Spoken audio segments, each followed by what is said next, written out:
Everyone says space is silent. They're wrong.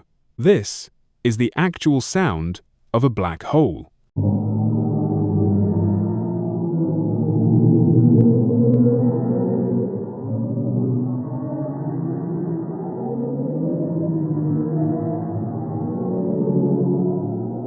In 2022, NASA pointed a telescope at the Perseus galaxy cluster and captured the pressure waves rippling out from its supermassive black hole.